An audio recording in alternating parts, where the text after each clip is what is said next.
Good morning and welcome back. This is a detailed video regarding OET introduction. इस पे हमने सारे module जो हैं OET के वो कवर किए हैं. Let's talk about OET introduction.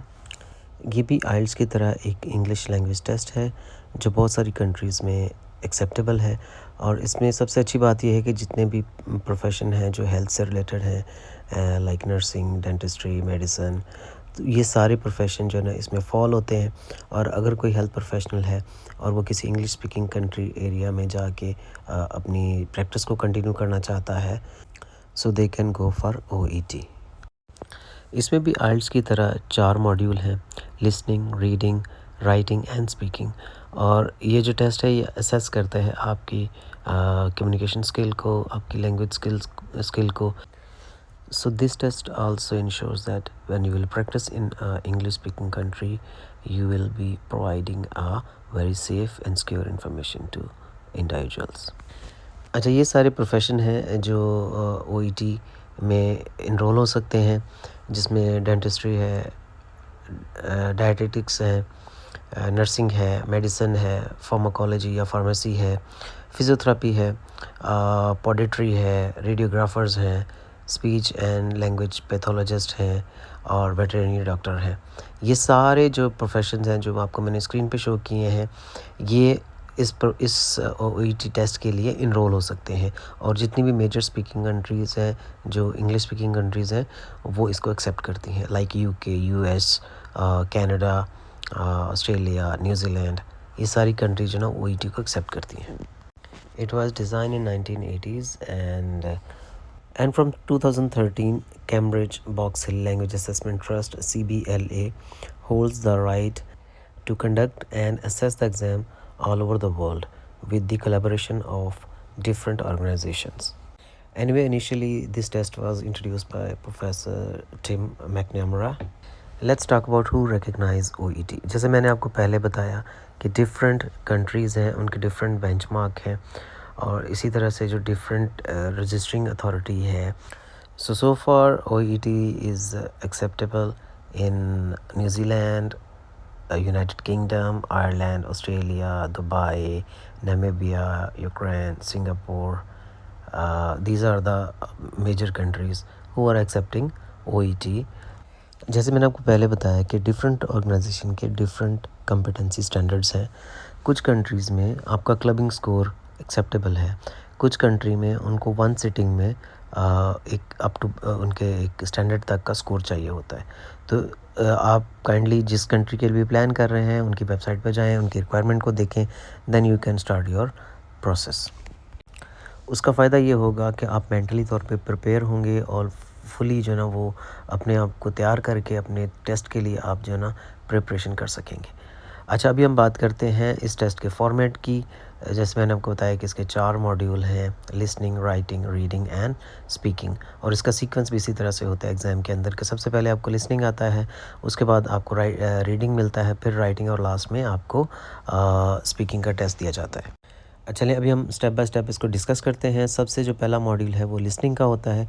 ये अप्रॉक्सीमेटली 42 से 45 मिनट्स का होता है. It has 3 part, A, B and C. In part A, you will hear a 2 consultation between patient and other healthcare professional. In part B, you will hear a short 6 different extract related to workplace. And in part C, there are 2 long extract. Part A जो है वो fill in the blanks हैं, और जो B and सी है वो MCQs है, जिसमें से आपको A, B और C 3 ऑप्शन दिए जाते हैं, और उनमें से आपको जो है ना बेस्ट जो है वो चूज़ करना होता है. हमारा जो अगला मॉड्यूल है या अगला जो हमारा सब टेस्ट है वो रीडिंग का है. रीडिंग जो है ना वो पूरे 1 घंटे का होता है, और इसको 2 जो ना वो पार्ट्स में डिवाइड किया गया है. एक पार्ट ए है जो कि 15 मिनट्स का है, और उसमें आपको 20 क्वेश्चन जो ना वो अटैम्प्ट करने हैं. So that is a bit challenging. और जो सेकंड पार्ट है वो बी और सी है, वो कंबाइन आपको पेपर दिया जाता है, और वो आपने 45 मिनट्स के अंदर उसको जो ना वो सॉल्व करना होता है. Same like listening module, it has also 42 questions in 60 minutes. Exam day पे आपको पार्ट ए सबसे पहले दिया जाता है रीडिंग में, और उसमें आपको सेपरेट जो है ना वो 15 मिनट्स दिए जाते हैं. 20 क्वेश्चन आपको अटैम्प्ट करना होते हैं, फिर वो आपसे पेपर ले लिया जाता है और आपको part B and C combine करके दिया जाता है। और पार्ट बी एंड सी को सॉल्व करने के लिए आपको रिमेनिंग 45 मिनट्स दिए जाते हैं। पार्ट ए के लिए एक्सपेडिशियस रीडिंग करना होती है, जबकि पार्ट बी एंड सी के लिए आपको केयरफुल रीडिंग चाहिए।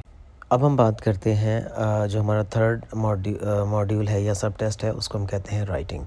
ये 45 मिनट्स का है और इसमें आपको प्रोफेशन स्पेसिफ़िक एक लेटर लिखना होता है। प्रोफेशन स्पेसिफ़िक मींस ये है कि अगर आप नर्स हैं तो आपको नर्स का टास्क दिया जाएगा, अगर आप डॉक्टर हैं तो आपको डॉक्टर का टास्क दिया जाएगा। जबकि जो पहले जो टेस्ट दो हमारे हुए हैं जिसमें लिसनिंग और रीडिंग है, वो जर्नल है। मींस के सारे प्रोफेशंस को सेम लिसनिंग होती है, सारे प्रोफेशन को सेम रीडिंग का टेस्ट आता है। You have to write 180 to 200 words in 45 minutes.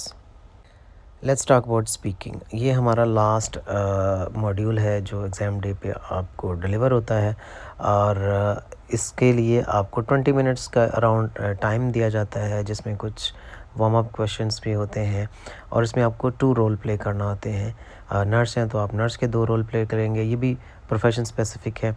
और अगर आप डॉक्टर हैं तो आप डॉक्टर का रोल प्ले करेंगे। और इसमें एक वार्म अप सेक्शन है जो असेस नहीं होता। उसके बाद जो एक्चुअल रोल प्ले है वो तकरीबन 16 मिनट 15 मिनट का होता है। पहला 3 4 5 मिनट जो होते हैं वो वार्म अप सेक्शन के होते हैं और वो असेस नहीं होते। अगर आप नर्स हैं तो जो एग्ज़ामिनर है या जो इंटरलॉक्यूटर है वो पेशेंट का या उसकी फैमिली का रोल प्ले करेगा। एग्ज़ाम के बाद 15 से 16 वर्किंग डेज़ में आपका जो ईटी का रिज़ल्ट है वो आपके पोर्टल पे या हाथ पे आ जाता है। आप अपनी आईडी लॉगिन करके अपना रिज़ल्ट देख सकते हैं और इसका नोटिफिकेशन आपकी जो रजिस्टर्ड ईमेल है उस ईमेल पे आपको नोटिफाई कर दिया जाता है। आप ओईटी के टेस्ट को अपने पोर्टल से अपनी आईडी लॉगिन करके डाउनलोड भी कर सकते हैं और वहाँ पे आप उसको जो ना वो एक्सेस भी कर सकते हैं।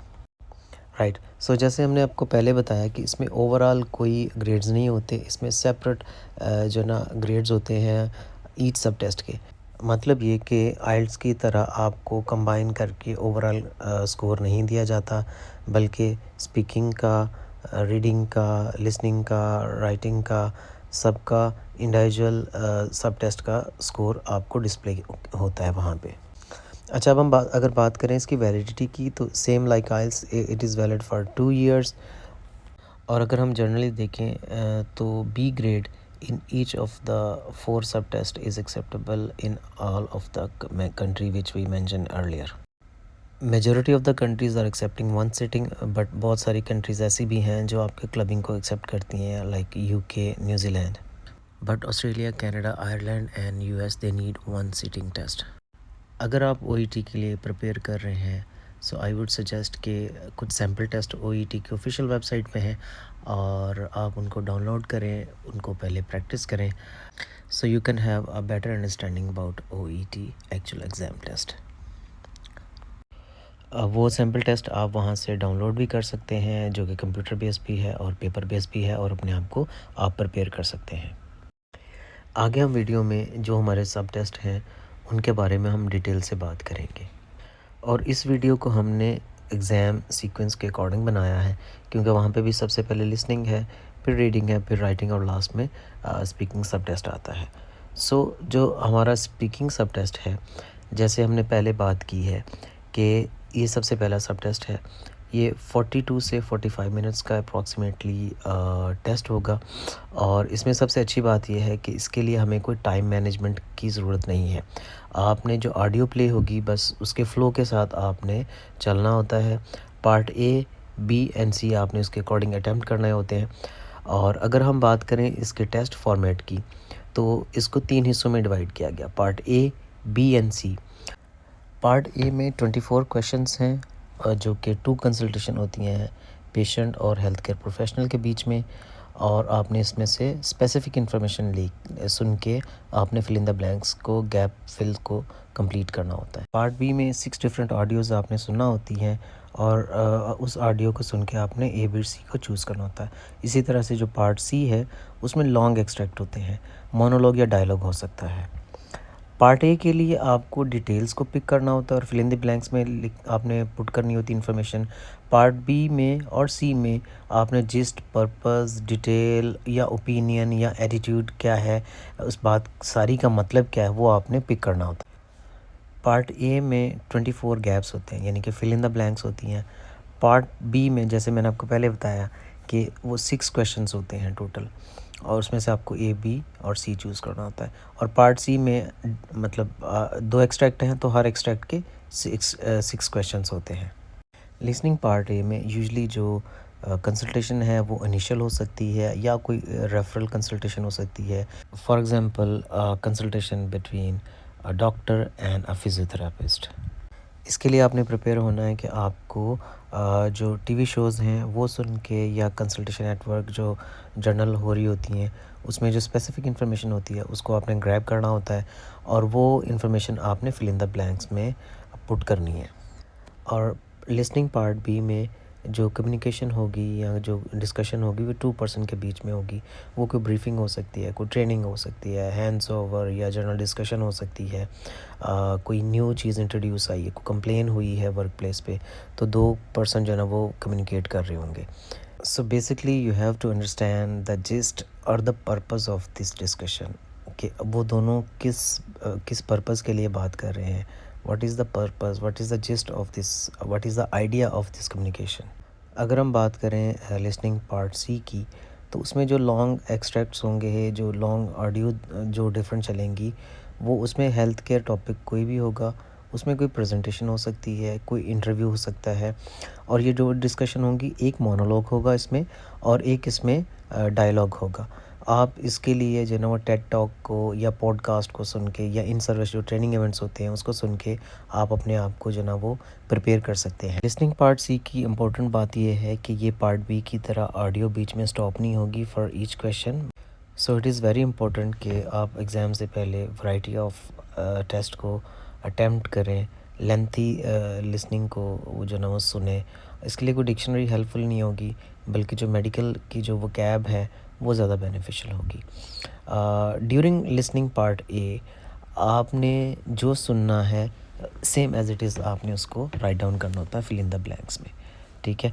इसके आंसर बड़े शॉर्ट होते हैं और माइनर जो ग्रामर मिस्टेक्स है या स्पेलिंग मिस्टेक्स है वो एक्सेप्टेबल होती है। पार्ट बी के लिए आपके पास 3 ऑप्शन होते हैं। आपने सिचुएशन को अंडरस्टैंड करके ऑडियो को सुन के उसको जो ना ए बी सी चूज़ करना है। इसी तरह से पार्ट सी जो है उसमें आपने फोकस्ड रहना होता है कि जो ऑडियो चल रही है उसके रिदम के साथ चलें, और जो आपके पास ऑप्शन उन्होंने दिए हुए हैं उसको पहले से पढ़ लें और उसको अंडरस्टैंड करें और उसको कोरिलेट करें जो स्पीकर कह रहा है, और फिर आप अपना ए बी सी चूज़ करें। हमारा गोल ये होगा कि 30 आउट ऑफ 42 क्वेश्चन जो हम उसको गेन करें, और उसके इसी तरह से हमारा बी स्कोर आ सकता है। और इसकी स्ट्रेटजी यही है कि जो जितने भी मैंने स्क्रीन पे डिस्प्ले किए हैं ये सारे एक्सेंट को आप सुने, इनके आप यूज़ टू हों, ताकि जब एग्ज़ाम में आपको नहीं पता कैनेडियन एक्सेंट आएगा, न्यूजीलैंड का एक्सेंट आएगा, आयरिश आएगा या ब्रिटिश एक्सेंट आएगा। So prepare yourself before exam day. Listening part A का जो एग्ज़ाम का जो पेपर का पैटर्न है वो मैंने आपकी कंप्यूटर स्क्रीन पे डिस्प्ले कर दिया है।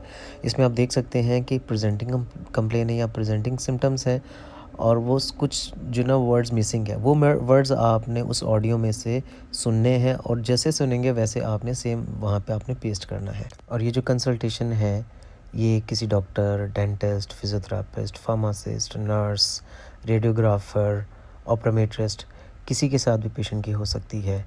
नेक्स्ट जो टेस्ट का जो पैटर्न है वो मैंने आपकी स्क्रीन पे डिस्प्ले किया है। ये पार्ट लिसनिंग पार्ट बी का है। इस ऑडियो में एक नर्स अब डॉक्टर से बात कर रही है और वो आपने ये सुनना है कि वो किस बात पे एग्री होते हैं, और फिर उस ऑप्शन को आपने क्लिक करना है या चूज़ करना है। लिसनिंग पार्ट बी में patient issues, hand over, briefing, work place changes, best practice में के बारे में डिस्कशन या कन्वर्सेशन हो सकती है, राइट। और अगर हम बात करते हैं पार्ट सी की, तो उसका जो फॉर्मेट है वो आपकी स्क्रीन पे मैंने डिस्प्ले किया है। फ्रॉम क्वेश्चन 31 टू 36 एक ऑडियो होगी, और फ्रॉम 37 टू 42 एक ऑडियो होगी, और वो पूरा एक फ़्लो के साथ चलेगी। इसमें कोई भी प्रेजेंटेशन हो सकती है, उसमें आपने जो डिटेल है या जो जिस्ट है या जो ओपिनियन है या जो रीज़न है या जो एटीट्यूड है, उसको आपने केयरफुली लिसन करना होता है और फिर आपके पास वही ऑप्शन 3 जो हैं, उनमें से आपने एक जो आपको बेस्ट लग रहा है, उसको आपने चूज़ करना है, राइट? सो फ्रेंड्स, हमारा जो नेक्स्ट मॉड्यूल है वो है रीडिंग का। रीडिंग सब टेस्ट जो है वो सेकंड सब टेस्ट है जो आप एग्ज़ाम डे पे जो आपको डिलीवर होगा। और जैसे मैंने आपको पहले बताया है कि एग्ज़ाम डे पे पार्ट ए सेपरेट होगा और पार्ट बी और सी को कंबाइन करके आपको 45 मिनट्स दिए जाएंगे। पार्ट ए के लिए आपके पास 15 मिनट्स होते हैं, लेकिन उसमें आपको 20 क्वेश्चन अटैम्प्ट करना होते हैं। देन पार्ट बी और सी को कंबाइन करके 22 क्वेश्चंस होते हैं और 45 मिनट्स आपको दिए जाते हैं, जो कि एमसीक्यू बेस्ड होते हैं। आपने एक्सट्रैक्ट को एनालाइज करके उसमें से जो इन्फॉर्मेशन आपको ठीक लग रही है, उसमें आपने उस ऑप्शन को जो ना वो चूज़ कर लेना होता है। उसमें अगर हम बात करें पार्ट ए के लिए, तो उसके लिए आपको एक्सपीडिशियस रीडिंग है चाहिए होती है, जिसमें स्कीमिंग एंड स्कैनिंग है। और पार्ट बी के लिए आपको जिस या पर्पज़ या मेन पॉइंट या उसकी जो स्पेसिफिक डिटेल है वो आपने पिक करना होती है। और पार्ट सी में आपने जो राइटर का एटीट्यूड है या उसका जो ओपिनियन है, उसको आपने ग्रैब करना होता है। अगर हम क्वेश्चन की बात करें तो पार्ट ए में 20 क्वेश्चंस हैं, पार्ट बी में 6 हैं और पार्ट सी में 16 क्वेश्चंस हैं। रीडिंग पार्ट ए में किसी टॉपिक, डिजीज़, कंडीशन पे 4 डिफरेंट टेक्स्ट बनाए जाते हैं। उन टेक्स्ट में डिटेल डाली जाती है और फिर उन्हीं 4 टेक्स्ट में से 20 जो ना वो क्वेश्चन लेके बनाए जाते हैं। और अगर हम बात करें कि वो क्वेश्चन किस टाइप के होते हैं, किस तरह के होते हैं, तो ये आपकी जो कंप्यूटर स्क्रीन पे है, उस पे मैंने कुछ टाइप ऑफ टेक्स्ट या टाइप ऑफ क्वेश्चन आपको मैंने शेयर किए हैं। आप इसको देख सकते हैं। यूजुअली इस पे जो इनिशियल जो 5 to 7 क्वेश्चंस होते हैं वो मैचिंग क्वेश्चंस होते हैं। वो ये पूछते हैं कि कौन से टेक्स्ट में कौन सी इन्फॉर्मेशन है। सो आपने सिर्फ ABCD लिखना होता है। और जो नेक्स्ट क्वेश्चंस होते हैं उसमें शॉर्ट आंसर्स हैं और शॉर्ट आंसर के साथ साथ सेंटेंस कंप्लीशन के क्वेश्चंस होते हैं। तो आपने उन्हीं टेक्स्ट में से इंफॉर्मेशन फाइंड आउट करके स्पेसिफिक इंफॉर्मेशन जैसी आपके टेक्स्ट में है, सेम आपने वहाँ से उसको कॉपी करना है और आपने आंसर वाली जगह पे आपने इसको लाके पेस्ट कर देनी है। आपकी स्क्रीन पे मैंने एक टेक्स्ट डिस्प्ले किए हैं 4 टॉपिक, इनका सबका सेम रहता है। जैसे वर्टाइगो है, ए में उसका जनरल ओवरव्यू या जनरल व्यू दिया गया है, बी में किसी टेस्ट की बात की है, सी में ट्रीटमेंट की बात की है और डी में जो मैनेजमेंट है उसके या जो ऑप्शंस अवेलेबल हैं उसकी बात की है। तो डिफरेंट टेक्स्ट हैं लेकिन उसका थीम सेम रहेगा। और आप देख सकते हैं जो क्वेश्चन की टाइप है कि मैचिंग टास्क है या मैचिंग क्वेश्चंस हैं, फिर सेंटेंस कंप्लीशंस हैं और फिर शॉर्ट आंसर क्वेश्चन है जो 1 वर्ड या 2 वर्ड का होगा। बस एक बात को आपने ज़हन में रखना है, टॉपिक चेंज हो सकता है, कोई कंडीशन चेंज हो सकती है, डिज़ीज़ चेंज हो सकती है, बट जो टेस्ट का फॉर्मेट है वो सेम रहेगा कि उसमें आपको मैचिंग क्वेश्चंस करने होंगे, मैचिंग टास्क होगा, शॉर्ट आंसर्स होंगे और सेंटेंस कंप्लीशन होगा। पार्ट ए को सॉल्व करने की स्ट्रेटजी ये है कि इसके लिए आपने स्किम स्कैन करना है। Bullet point, heading and question itself will also guide you where the information lies. आपने पूरे टेक्स्ट को नहीं पढ़ना, आपने स्किम स्कैन करके, हेडिंग को यूज़ करके, बुलेट पॉइंट को यूज़ करके आपने अपने टारगेट तक जाना है, वहाँ से वो वर्ड कॉपी करना है और आपने ला के, फॉर एग्ज़ाम्पल आप सेंटेंस कंप्लीट कर रहे हैं तो वो वर्ड वहाँ से ला के same as it is paste कर देना है। क्योंकि पार्ट ए में अगर आपके स्पेलिंग गलत हैं तो आपका आंसर गलत कंसीडर होगा। चले अभी हम बात करते हैं पार्ट बी की। जैसे मैंने आपको पहले बताया कि पार्ट बी के अंदर आपको डिटेल रीडिंग करनी है। इसमें आपको 3 आंसर ऑप्शन दिए जाते हैं। आपने सबसे पहले जो है ना वो क्वेश्चन को पढ़ना होता है, उसके बाद आपने टेक्स्ट को पढ़ना होता है, उसको एनालाइज़ करना होता है और उस टेक्स्ट के अकॉर्डिंग जो आपका आंसर आपको जो बेस्ट लग रहा होता है वो आपने चूज़ करना होगा। इसकी स्ट्रेटजी ये है कि आप इसको फोकस्ड होकर पढ़ें। आप ये इसको फाइंड आउट करने की कोशिश करें कि इस जो टेक्स्ट का जिस्ट क्या है, इसका पर्पस क्या है। देन जो आपके पास अवेलेबल ऑप्शंस होंगे उसमें से जो बेस्ट होगा वो आपको चूज़ करना है और उसके लिए हम जो मेथड यूज़ करेंगे वो उसको हम कहते हैं QTA method.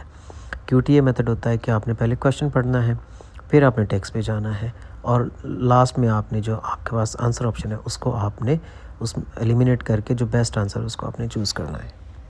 Reading part B के अंदर 6 जो है ना वो शॉर्ट टेक्स्ट होंगे, उसमें से 6 ही क्वेश्चन बनाए जाते हैं और हर क्वेश्चन के लिए 3 आंसर ऑप्शन होते हैं और उनमें से आपसे जो बेस्ट होगा वो आपने उसको चूज़ करना होगा। फॉर एग्ज़ाम्पल ये क्वेश्चन है आपकी स्क्रीन पे, सबसे पहले आपने जो क्वेश्चन है उसके स्टेम को अंडरस्टैंड करना है, उसमें से जो इंपॉर्टेंट कीवर्ड्स हैं उसको आप अंडरलाइन कर दें। देन फिर आप आ जाएँ अपने टेक्स्ट पे, उसको रीड आउट करें और रीड आउट करने के बाद आप एलिमिनेट कर दें जो आपके रॉन्ग ऑप्शंस हैं और जो आपके पास रह जाएगा वो आपका बेस्ट आंसर होगा, वो पॉसिबल आंसर आपका होगा। QTA मेथड में सक्सेस रेशो ज़्यादा है और ये पार्ट बी और पार्ट सी दोनों के लिए एप्लीकेबल है। So bear in mind when you are eliminating the incorrect answer options, you have to justify that why this answer option is incorrect. So in that way you can maximize the chances for the correct answer. Beginning में हो सकता है कि ये वाला जो method है QTA method जो है ये आपको थोड़ा सा स्लो लगे, बट जैसे जैसे आप इसको प्रैक्टिस करेंगे, स्पीड अप होंगी चीज़ें, बूस्ट करेंगे अपने आप को, वैसे वैसे आप अपनी स्किल्स पे और अपनी टाइम मैनेजमेंट पे बेहतर कमांड करते जाएंगे। और जब अपना आप करेक्ट आंसर चूज़ कर रहे हैं, जो भी आंसर ऑप्शन आपने सेलेक्ट किया है, फिर आपने उसको जस्टिफाई करना है कि why this answer option is correct. हमेशा अपने जो आंसर ऑप्शंस हैं उसको केयरफुली आपने रीड आउट करना है, क्योंकि उसमें डिफरेंस होते हैं, छोटे छोटे डिफरेंस होते हैं, उनको फाइंड आउट करें कि क्या डिफरेंस है आंसर ऑप्शन ए में, बी में और सी में, then you can choose the best option. चलें अभी हम बात करते हैं रीडिंग पार्ट सी की। जैसे मैंने आपको पहले भी बताया था कि इसमें 2 लॉन्ग टेक्स्ट होते हैं और हर टेक्स्ट में से 8 क्वेश्चन बनाए होते हैं, तो टोटल 16 क्वेश्चन जो है वो पार्ट सी के अंदर होते हैं। इसके लिए आप अपने आप को प्रिपेयर कर सकते हैं रिव्यू आर्टिकल्स पढ़ के, रिसर्च आर्टिकल को एनालाइज़ करके, उनको स्टडी करके आप अपने आप को इसके लिए प्रिपेयर कर सकते हैं, क्योंकि इसमें बहुत सारे क्वेश्चंस ऐसे होते हैं जिसमें आपने राइटर का ओपिनियन या मेन आइडिया या मेन पॉइंट जो ना वो उसको अंडरस्टैंड करना होता है, उसको फाइंड आउट करना होता है। सो जो रिसर्च के जो रिव्यू आर्टिकल्स हैं वो रीडिंग पार्ट सी की प्रिपरेशन के लिए बड़े हेल्पफुल होंगे। राइट, सो पार्ट सी में डिफ़िकल्टी लेवल बढ़ जाता है क्योंकि इसमें एक आंसर ऑप्शन और ज़्यादा ऐड हो जाता है, तो टोटल इसमें जो है ना वो 4 आंसर ऑप्शन होते हैं, 3 को आपने एलिमिनेट करना होता है और जो लास्ट आपका आंसर ऑप्शन रह जाता है वो आपका करेक्ट आंसर होगा। दूसरा, थोड़ा सा डिफ़िकल्टी लेवल इसलिए भी ज़्यादा बढ़ जाता है क्योंकि इसमें लिंग्विस्टिक क्वेश्चंस भी होते हैं, राइटर का ओपिनियन भी अंडरस्टैंड करना होता है, मेन पर्पस भी अंडरस्टैंड करना होता है। सो इसमें जो लैंग्वेज यूज़ हो रही होती है वो भी एकेडमिक लैंग्वेज होती है, तो इसलिए पार्ट सी का जो डिफ़िकल्टी लेवल है वो ज़्यादा हो जाता है। 700 to 900 वर्ड्स हैं हर टेक्स्ट में, 16 टोटल क्वेश्चंस हैं, 2 लेक्सिकल क्वेश्चंस आ जाते हैं, लिंग्विस्टिक क्वेश्चन आ जाते हैं, उसके अलावा मल्टीपल आंसर ऑप्शन आपके जो ना वो इंक्रीज़ हो जाते हैं। So as compared to part A and B, part C is more difficult. But how we can approach part C? सबसे पहले आपने जितने भी उसके पैराग्राफ हैं उनको आपने नंबर्स कर लेने हैं। 1 2 3 4 5 6 7 हैं या 8 हैं, समटाइम 6 पैराग्राफ होते हैं, समटाइम 8 पैराग्राफ होते हैं, समटाइम 7 होते हैं। तो जितने भी एक टेक्स्ट के अंदर पैराग्राफ हैं उनको आपने नंबर कर लेना है, क्योंकि जब आप अपने क्वेश्चन अटैम्प्ट करेंगे तो आप स्ट्रेट फॉरवर्ड उसी टेक्स्ट में जाएंगे और उसके आंसर ऑप्शन को चूज़ कर लेंगे। इस तरह आप बार बार जो है ना वो डिस्ट्रैक्ट नहीं होंगे। सो इसको हम अप्रोच कैसे करें, इसको हम कैसे जो है ना वो अटैम्प्ट करें, इसका भी वही मेथड है, QTA मेथड विद एलिमिनेशन। मकसद ये कि सबसे पहले आपने अपने क्वेश्चन को रीड आउट करना है, उसके बाद अपने टेक्स्ट को पढ़ लेना है, टेक्स्ट को पढ़ने के बाद आपने उसको अंडरस्टैंड करना है और फिर आपने अपने आंसर ऑप्शन पे जाना है।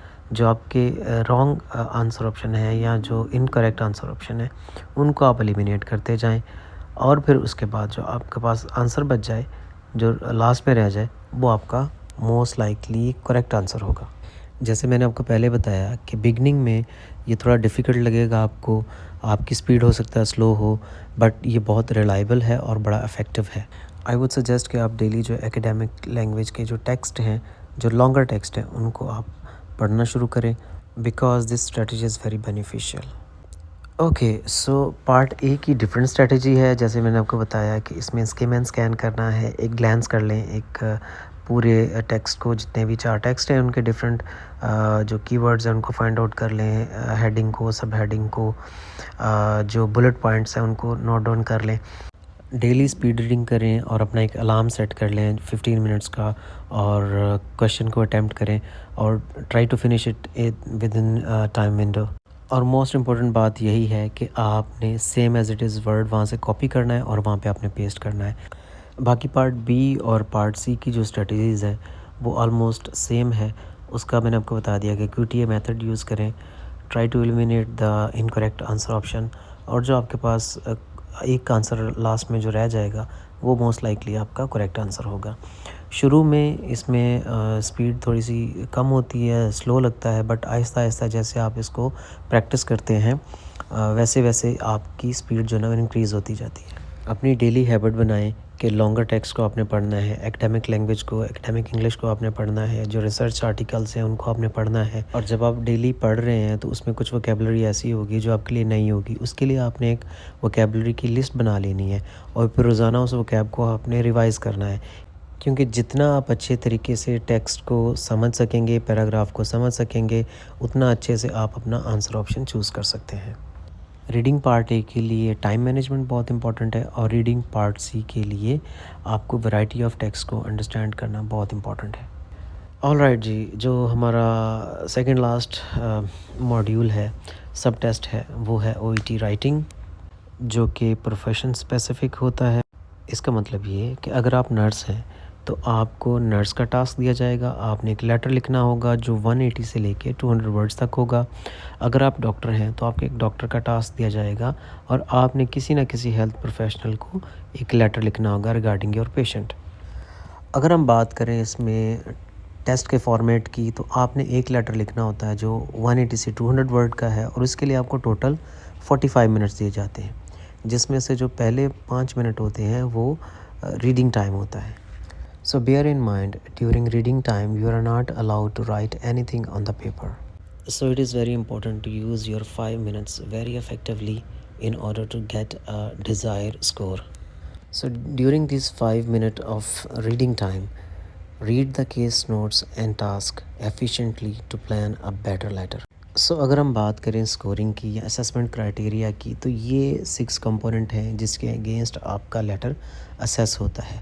So if you want to get a B score or B grade in OET, you need to get 2 out of 3 in purpose and 5 out of 7 in rest of other criteria. This assessment criteria is available on the OET official website, and you can download the public version of assessment criteria and you can understand the component, so you can prepare yourself accordingly. So this is the writing task which is on the bottom of the case note. So try to attempt a different letter, different tasks when you are preparing for OET letter writing. और सबसे important बात यह है कि आपने किसी template को follow नहीं करना, आपने रट्टा नहीं मारना, बल्कि आपने फ्लेक्सिबल रहना है। अकॉर्डिंग टू केस नोट आपने अपने लेटर को फॉर्मल तरीके से लिखना है, क्योंकि एग्ज़ाम में आपको नहीं पता कि कौन सा लेटर आ सकता है। वो ट्रांसफ़र का, डिस्चार्ज का, रेफरल का, इमरजेंसी रेफरल का लेटर आ सकता है। तो आपने किसी टेम्पलेट को अपने जहन में फ़िट नहीं करना या फ़िक्स नहीं करना, बल्कि आपने फ्लेक्सिबल रहना है। आपने according to case note, according to situation अपने आप को मोल्ड करना है और उसके अकॉर्डिंगली आपने लेटर लिखना है। ये कुछ केस नोट्स हैं जो आपकी कंप्यूटर स्क्रीन पे मैंने डिस्प्ले किए हैं। ग्रामेटिकली इन केस नोट्स की कोई सेंस नहीं बनती, इसलिए आपने अपने लेटर में इन केस नोट्स को सेंटेंस फॉर्म में एक्सपेंड करना होता है। When you are preparing for OET letter writing, try to find out relevant, irrelevant and semi-relevant information. So if you want to maximize the OET writing score, do not add irrelevant information in your letter. Try to focus on relevant information according to the given task. So जब आप अपना letter plan करें तो receiver की जगह पे अपने आप को रख के सोचें कि अगर ये पेशेंट मेरे पास आए तो मुझे कौन कौन सी इन्फॉर्मेशन इस पेशेंट के बारे में चाहिए होगी या इस केस के बारे में चाहिए होंगी, ताकि मैं इसके जो केयर है उसको कंटिन्यू कर सकूं। सो आपकी जो इन्फॉर्मेशन है वो केस टू केस वेरी करती है। आपने जो मोस्ट इम्पोर्टेंट इन्फॉर्मेशन है उसको ऐड करना है, और जो लेस इम्पोर्टेंट इन्फॉर्मेशन है उसको अकॉर्डिंग टू सिचुएशन ऐड कर सकते हैं। लेकिन जो अनइम्पोर्टेंट इन्फॉर्मेशन है, जो उससे रेलिवेंट नहीं है, उस केस से रिलेटेड नहीं है, उसको आपने ऐड नहीं करना। In this way you can maximise your score. Try to understand the assessment criteria, और जो लेटर की टाइप्स हैं उसको अंडरस्टैंड करें कि ट्रांसफ़र लेटर में क्या फॉर्मेट होता है, डिस्चार्ज में क्या है, ट्रांसफ़र में क्या है, एमरजेंसी रेफरल है तो उसका फॉर्मेट कैसा है। और इसके सारे फॉर्मेट जो हैं ये ओईटी की वेबसाइट पे अवेलेबल हैं, आप वहाँ से डाउनलोड कर लें। और जो सैम्पल लेटर ओईटी के प्रोफेशनल्स ने लिखे हुए हैं उनको रीड आउट करें, और try to write in the same way, so you can have a better understanding about OET writing. अच्छा, एक और इम्पॉर्टेंट बात यह है कि जो ओईटी लेटर में जो सेंटेंसेस हम लोग लिखते हैं, जो लैंग्वेज यूज़ करते हैं, वो मोस्टली हम पैसिव वॉइस में लिखते हैं। और अगर आपने कभी लेटर नहीं लिखा है तो किसी ऐसे बंदे से आप कांटेक्ट कर सकते हैं जिसने ओईटी पास किया हो, या कोचिंग आप ले सकते हैं। So again reading time is very important. आप इसमें अपने टास्क को आइडेंटिफाई करना है सबसे पहले। उसके बाद आपने केस नोट्स को केयरफुली रीड करके उनको कैटेगराइज करना है, इम्पॉर्टेंट कौन सा है, लेस इम्पॉर्टेंट कौन सा है।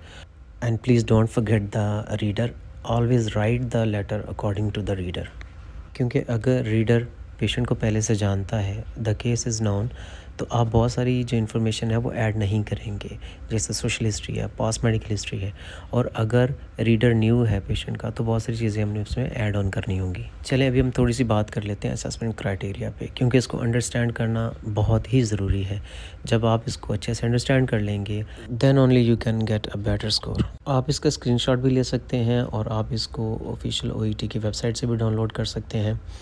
अल्टीमेटली हमारा गोल ये होगा कि हम 20 स्कोर करें या 350 स्कोर लें ओईटी राइटिंग के, which is demanded by the majority countries.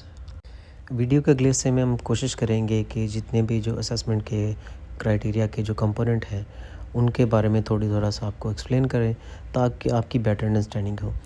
क्योंकि जब आपकी अंडरस्टैंडिंग अच्छी तरीके से हो जाएगी तो आप अल्टीमेटली जो आपका स्कोर है उसको आप अचीव कर सकेंगे। तो सबसे पहले हम बात करते हैं पर्पस की। पर्पस क्या होता है?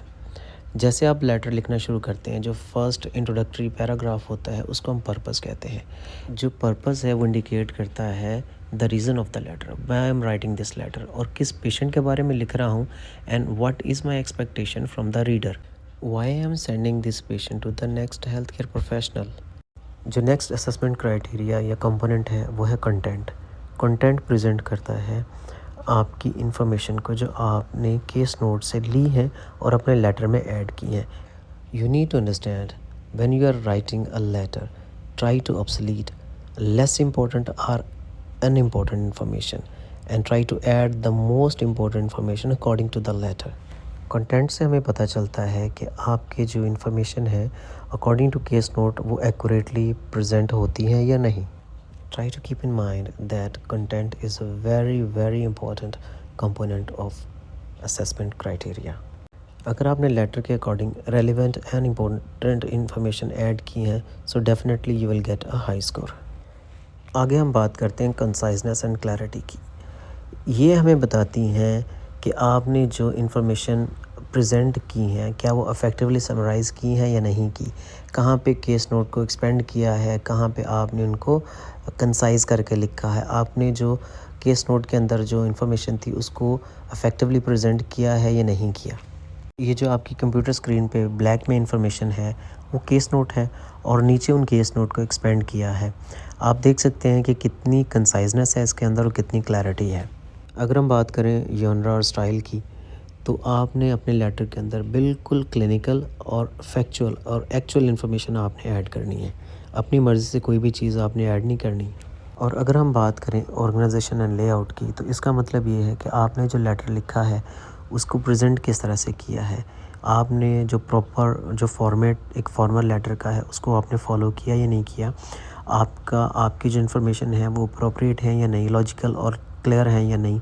आपकी जो सब सेक्शन है आपने उसको वेल ऑर्गेनाइज़ किया या नहीं किया। ये सारी जो इन्फॉर्मेशन आ जाती है ये आ जाती है आपके ऑर्गेनाइजेशन लेआउट में।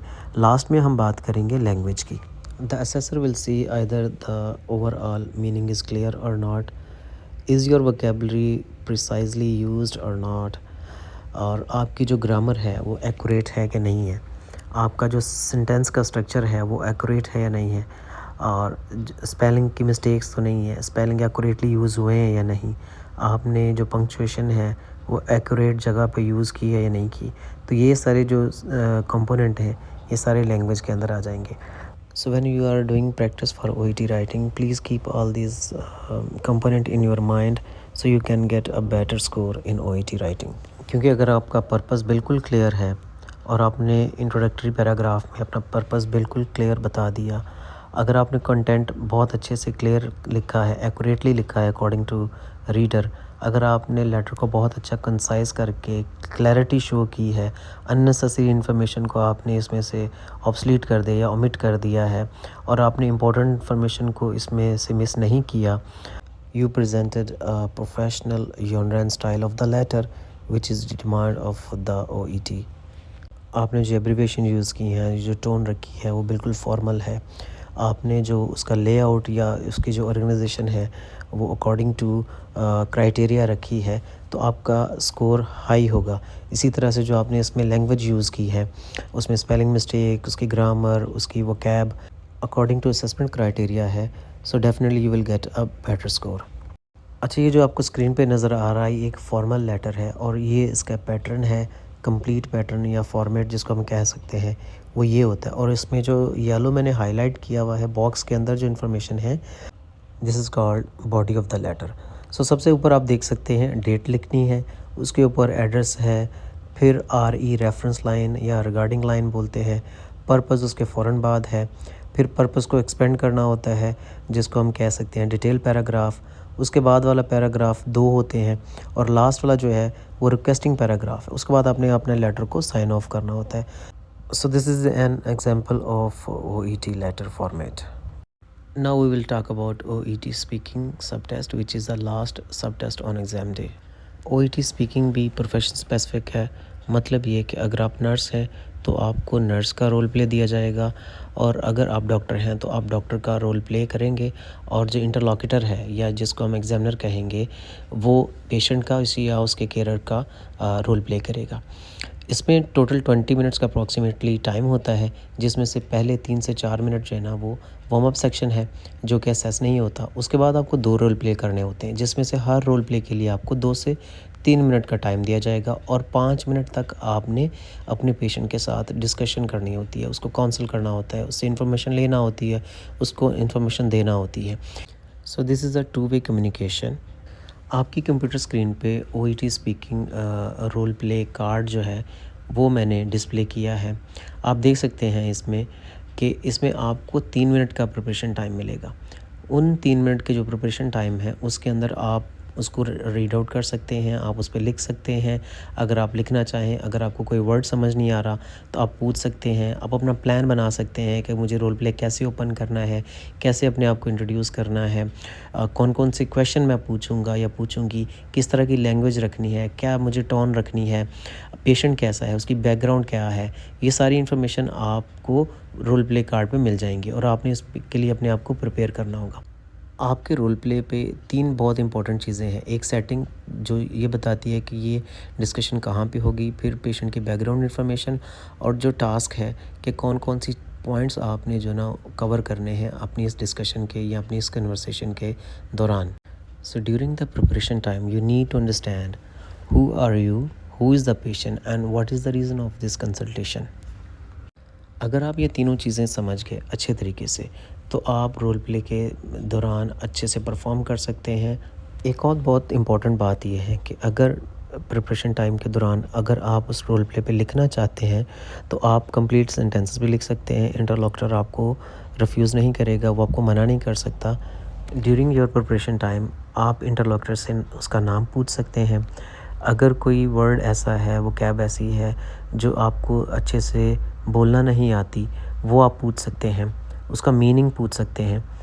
सो you can highlight the task and important word on your role play, क्योंकि जब आप फ़्लो में बात कर रहे होंगे, उसके साथ कन्वर्सेशन कर रहे होंगे, तो आप उसको इजीली जो ना रीड आउट कर सकते हैं। और अगर आप चाहते हैं कुछ क्वेश्चन उस पेपर पे लिखना जो आपने पेशेंट से पूछने हैं, तो वो भी आप लिख सकते हैं। जैसे फर्स्ट रोल प्ले फिनिश होगा, पहला कार्ड आपसे ले लिया जाएगा, फिर आपको दूसरा कार्ड दिया जाएगा और उसके लिए फिर आपको 2 से 3 मिनट का प्रिपरेशन टाइम मिल जाएगा। और फिर जब जैसे टाइम फिनिश होता है इंटरलॉक्टर आपको बता देता है और फिर आप अपना रोल प्ले आपको जो है ना स्टार्ट करना होता है। You need to understand who are you, who is the patient and what is the reason of this consultation. आप अपनी जो कीवर्ड्स हैं उनको आप अंडरलाइन कर लें और यूज़फुल जो फ्रेजेस हैं उसके आप नोट्स बना सकती हैं, क्वेश्चन आप लिख सकते हैं। ज़हन में रखें कि आपने रोल प्ले ख़ुद इनिशिएट करना है, कॉन्फिडेंट रहना है, पेशेंट को केयरफुली लिसन करना है और उसको जो अप्रोप्रिएटली आंसर करना है। आपने पेशेंट को बीच में इंटरप्ट नहीं करना और आपका जो टोन होगी, आपका जो एक्सेंट होगा वो बिल्कुल नेचुरल रखें। एक इम्पॉर्टेंट बात अपने ज़हन में रखें कि अमेरिकन एक्सेंट या ब्रिटिश एक्सेंट आपको इसमें हेल्प आउट नहीं कर सकेगा, इसलिए अपना जो एक्सेंट है वो नेचुरल रखें। Be polite and assertive, patient से close ended and open ended question आपने पूछने हैं और जो इन्फॉर्मेशन वो पेशेंट दे उसको पैराफ्रेज लाजमी करना है। आपने पेशेंट को बीच में इंटरप्ट नहीं करना। इनडायरेक्ट क्वेश्चन आपने करने हैं, एक्टिव लिसनिंग आपने करनी है, एम्पैथी सिंपैथी आपने शो करनी है। Try to keep it natural as much as possible. अगर आपने कोई चीज़ पेशेंट को एक्सप्लेन की है ड्यूरिंग रोल प्ले, आप उसकी अंडरस्टैंडिंग को चेक करना है। Is it okay for you, are we on the same page, do you want to ask anything. इस तरह के क्वेश्चन आपने साथ साथ पूछते रहने हैं कि उसकी अंडरस्टैंडिंग कैसी है। आपकी कंप्यूटर स्क्रीन पे मैंने एक रोल प्ले जो एक नर्स और पेशेंट के बीच की जो कन्वर्सेशन है या जो कंसल्टेशन है उसको डिस्प्ले किया। आप इससे हेल्प आउट कर सकते हैं। आप देख सकते हैं कि किस तरह से नर्स क्वेश्चन पूछती है या फिर किस तरह से पेशेंट रिस्पॉन्स करता है, फिर किस तरह से नर्स उसको एक्नॉलेज करती है। एक बात ज़हन में रखें, जो इंटरलॉक्टर है वो आपका असेसर नहीं है। आपकी जो कन्वर्सेशन होती है वो एक टेप में रिकॉर्ड होती है और फिर वो रिकॉर्ड ऑस्ट्रेलिया जाती है और वहाँ से असेस होती है। और इसकी असेसमेंट के 2 क्राइटेरिया हैं, एक लिंग्विस्टिक क्राइटेरिया है और एक कम्युनिकेशन क्राइटेरिया है, जो आपकी क्लिनिकल चीज़ों को असेस करता है और एक आपकी लिंग्विस्टिक जो लैंग्वेज स्किल्स हैं उनको चेक करता है।